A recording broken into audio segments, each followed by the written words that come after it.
Fire away.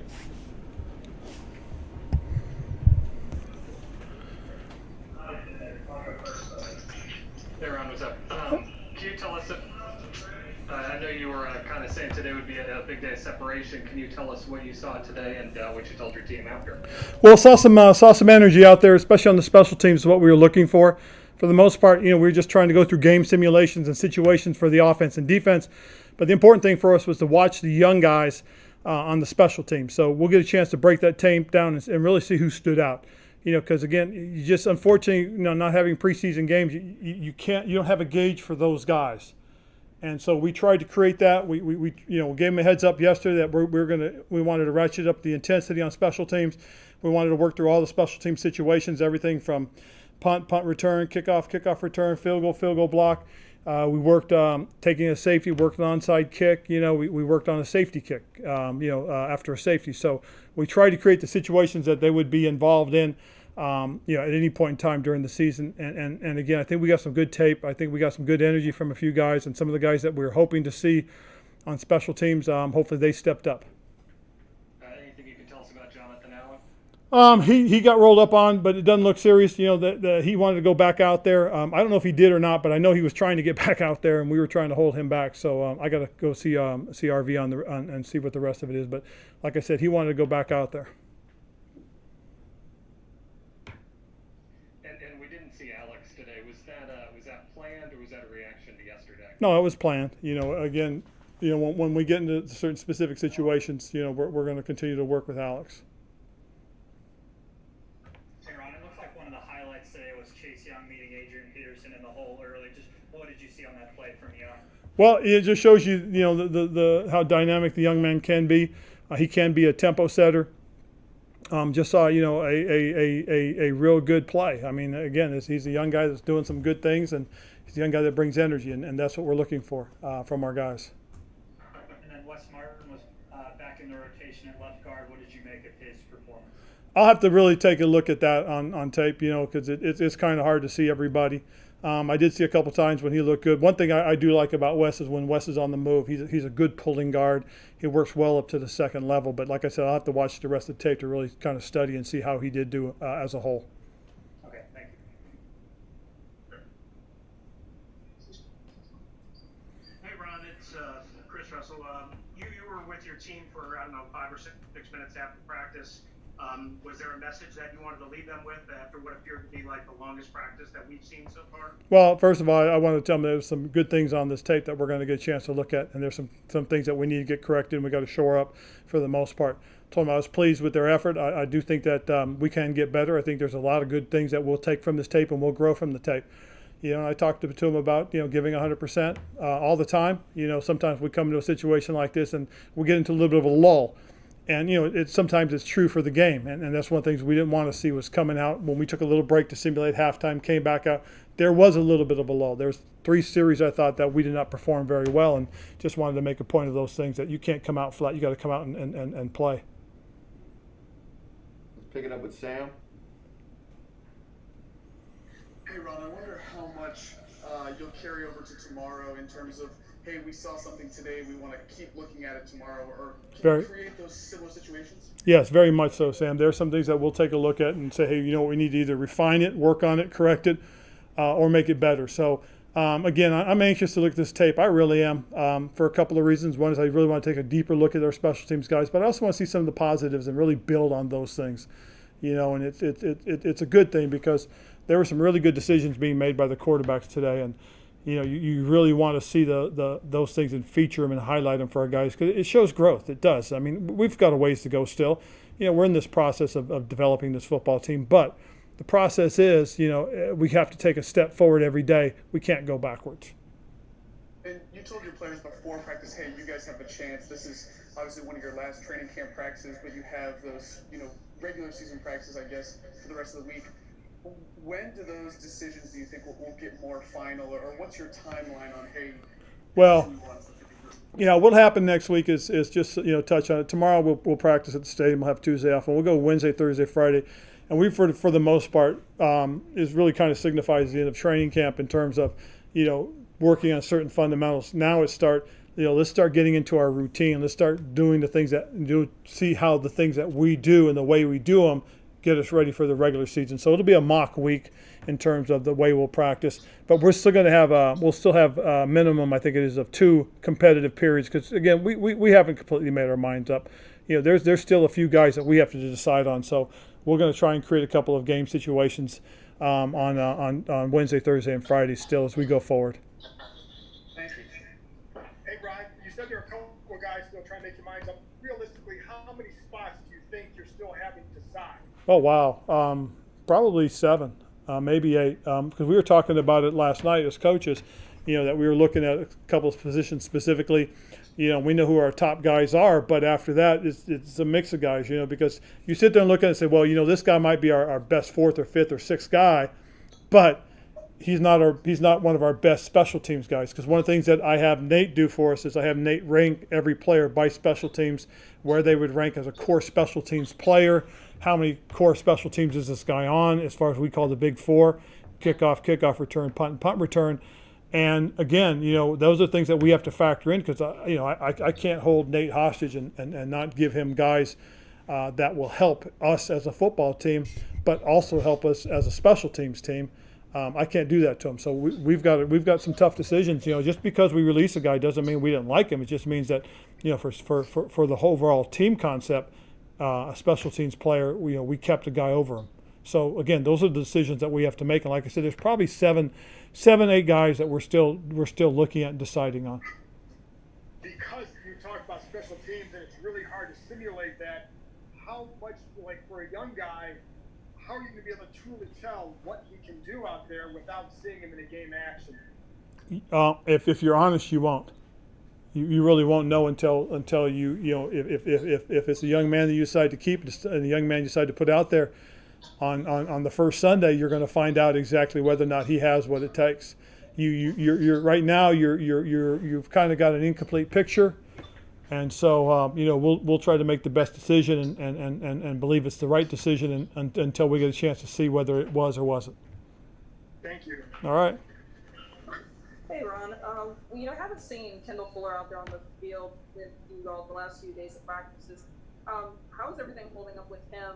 How are you guys just handling that? How are you guys handling that basically? Well, basically, we're trying to massage some of these guys through these last few days. We've gotten a lot of reps with our veteran guys, especially the secondary guys, and so not having Kendall be able to go full speed, it's one of those things that if you constantly put him out there while he's got a little nagging injury, the nagging injury won't go away. So we've tried to do that with a few guys that have caught our eye.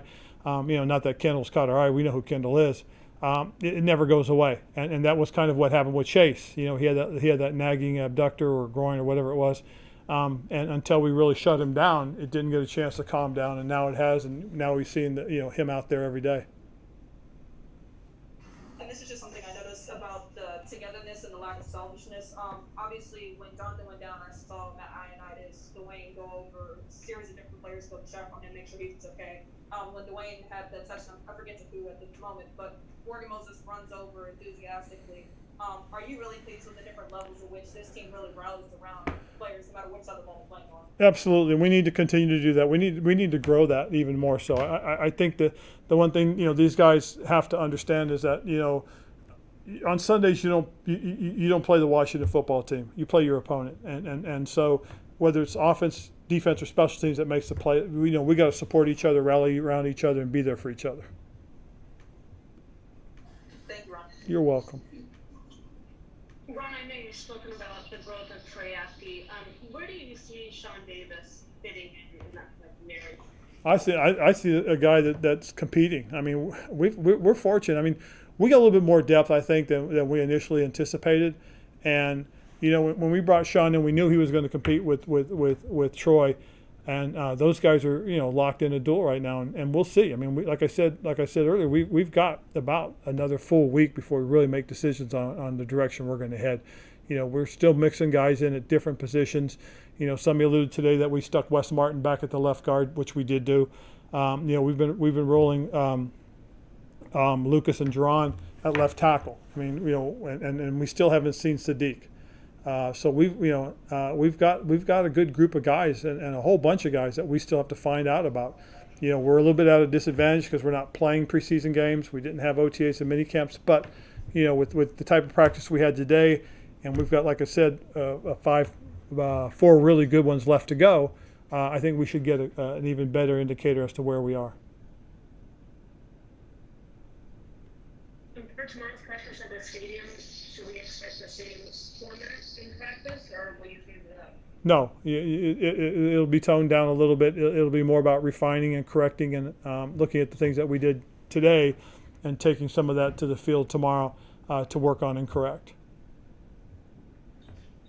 Hey Ron, it seems like today that you guys had the twos go against the ones like a little bit more, like the backup offense went against the starting defense. Just how do you think the backups handled that higher competition level? That was good to see. It really was. A couple guys stepped up, and I just want to wait till I get a chance to look at the tape to see who did exactly that. But when you do that, it ramps things up for the second bunch, and those are the guys that we have to answer the questions about. Because for so long you get so used to practicing against the same guy. Now all of a sudden you're practicing against a higher caliber player. Now, do you measure up? And I think we got some pretty good answers on that stuff. And again, like I said, I'm excited about watching this practice tape. And then you started earlier in camp, but how do you think Fabian Moreau has kind of come back into the fold? I think Fabian's done a nice job. He really has, and I'm pleased with the effort we've gotten him. Unfortunately, he's been nicked a little bit, slowing down a little bit with with the sore legs, and so hopefully we'll get him back out there and cut him loose. And again, I just like what I've seen from a lot of these guys. There's a lot of young guys that really just need a little more growth, a little bit more work, and some development. And we're not as far off as it appears, but we still have a lot to learn though. Hey guys, we'll take 3 more. Ron, you mentioned how special teams will factor into some of the final decisions. I assume most years you probably go into a final roster with a certain number of players at each position in your head. Could that number be different this year in some spots because of the unusual circumstances we're dealing with? Very much so, and that's something we have to really be thoughtful about as we start mapping out our roster. We got to look at those guys and just say, hey, you know what, we have to be heavy on this position, or we can spare an extra spot over here. So that's something. And again, I was talking about the roster yesterday with some of the coaches and with Kyle yesterday afternoon. So we're kind of thinking along those parameters right now. And I was just wondering, you mentioned the other day about some guys progressing and plateauing, some of the players coming off injuries. Where do things with Bryce Love and Reuben Foster kind of where are they at in that progress versus plateau situation? Well, again, it's one of those things that we look at each guy and we judge each guy for those situations, and both those guys are working very hard and they've done a great job for us, and I'm excited to see what happens in the next week because again, with those guys, it's really about breaking through to the next level, like we talked about with Alex, and it's breaking to the next step. 2 more. Hey Ron, I was wondering when you talked a couple times today about the tape, wanting to look at this tape. Without preseason games, does the tape from today become even more important? Is this the thing you parse, or do you also parse as much or less each day's practice tape as well? I think each day's practice tape is important, but when you try to feature or highlight certain things, you go back and look at them. Like I told you guys, we did a third down situation in situational football where we featured J.D. McKissick. And so that was a really good tape to go back and evaluate. And you look at what we did with J.D. and look at how we used J.D.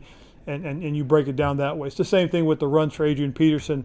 When Adrian's in, we feature certain types of runs, we highlight certain things with him. So you pay attention to that segment for those reasons. We get down in the red zone and certain positions get featured. Well, you look at what you're doing and you say, okay, you know what, we're featuring this position. This guy at that position really stood out, or what this guy doing now, he doesn't fit that. So that's why you do it that way, so you can kind of get a feel as to whether or not the player in that situation is the kind of guy that's going to step up and make things happen. It might be a tricky thing to ask because there's an injury involved, but you drafted Sadiq Charles potentially. I would think be a guy who could play left tackle for several years.